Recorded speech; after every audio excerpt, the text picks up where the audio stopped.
If you want to stop the auto-renewal of your Grubhub subscription, follow these simple steps to manage your account settings effectively. Step 1. Log into your account. Visit the Grubhub website or open the Grubhub app and log into your account using your credentials. Step 2. Access account settings. Once logged in, navigate to your account settings. This is usually found by clicking on your profile icon or name in the upper corner of the screen.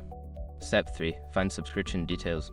In the account settings menu, look for a section related to subscriptions or payment methods.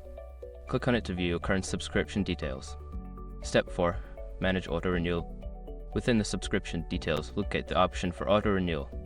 You should see an option to turn off or cancel the auto-renewal feature. Step 5. Confirm changes. After disabling the auto-renewal, be sure to confirm any prompts to save your changes.